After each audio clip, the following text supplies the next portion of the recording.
une étoile de mer. Une toute petite étoile de mer. C'est l'étoile de Nérim.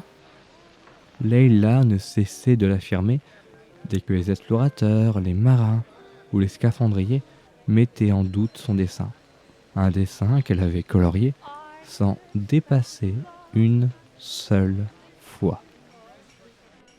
Elle détestait les scaphandriers. Leur casque lui faisait peur, sans parler de cette affreuse lumière qui donnait à ces hommes l'apparence d'horribles poissons-lanternes, des créatures affamées, aux mâchoires immenses, dont les témoignages racontaient qu'elles pouvaient dévorer d'une bouchée les derniers bateaux sortant des chantiers navals. Leila se souvenait de cette nuit-là.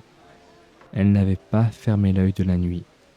Tournant en rond dans sa chambre, elle avait scruté chaque recoin pour être certaine de n'en rencontrer aucun.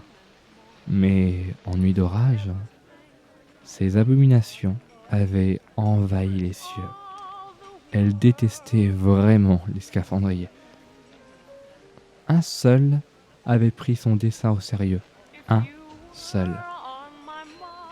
La terre tremblait dès qu'il marchait. Les gens s'étouffaient dès qu'il respirait.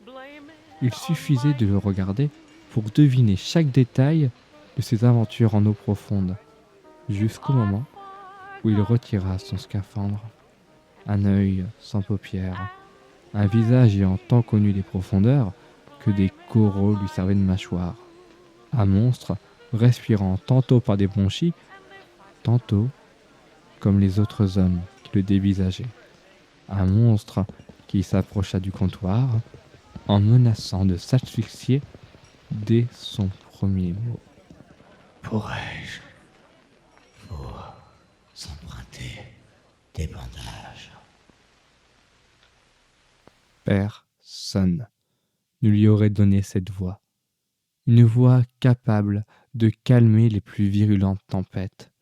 Aussi terrifiée que curieuse, Leila sautilla pour s'asseoir à ses côtés, prête à lui montrer son dessin. Voyant ses grands yeux, le scaphandrier s'en empara, le regarda, fouilla lentement dans sa mémoire. Une petite étoile de mer. 1, 2, 3, 4, 5, 6 branches. Une 7e plus grande pour le sommet. C'est l'étoile de Nérim. Non.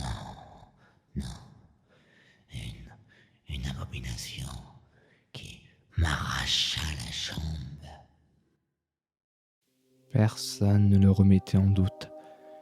Il s'en souvenait de ce voyage, des premières cartes subaquatiques, de son excitation lorsqu'il avait cru reconnaître les côtes d'une île submergée, bordée par des immenses bateaux dévorés par la vie sous-marine.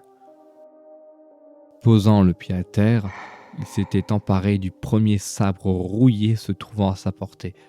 Le regard victorieux, s'aventurant en terre inconnue, il se refusait à comprendre les merveilles qui se montraient à lui, décidant aussitôt de mettre un terme à ces aberrations.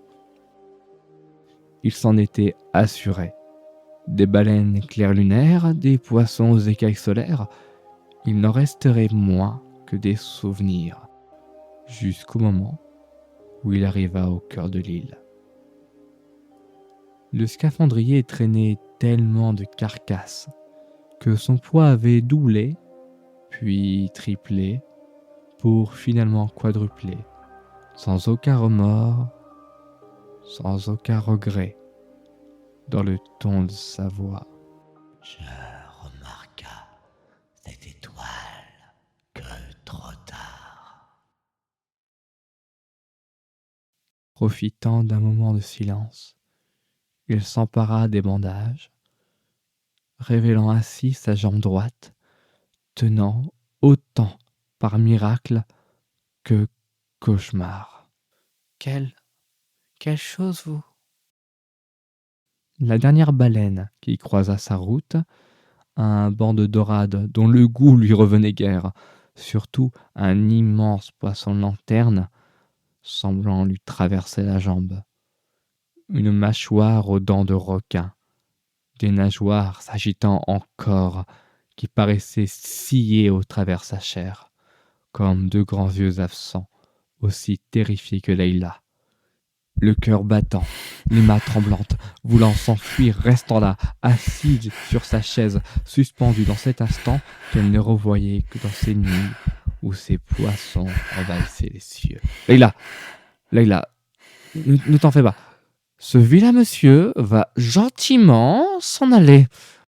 Pas encore, pas encore. Soupirant, roulant des yeux, portant la jeune fille, le responsable des lieux maudissait l'étranger entre ses rouflaquettes. Montant ronchant les escaliers, consolant au mieux la jeune fille, il anima la première peluche qu'il remarqua, une petite étoile de mer aux grands yeux couleur miel. Comme elle avait les mêmes yeux, elle l'aimait. Naturellement. Tout ira bien. Ne t'en fais pas. Ralph va s'occuper des méchants poissons-lanternes. Marmonnant un « merci », serrant la peluche contre elle, essuyant ses larmes en tendant l'oreille, Leïla semblait encore entendre ce monstre raconter ses affreuses histoires. Ralph déposa la petite dans sa chambre, lui donna quelques pastels, avant de se perdre dans ce pesant silence.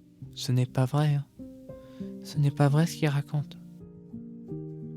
Souriant, machinalement, ne sachant quoi répondre, surtout ne voulant répondre, il laissa évader un soupir, en priant pour que Leïla ne le comprenne.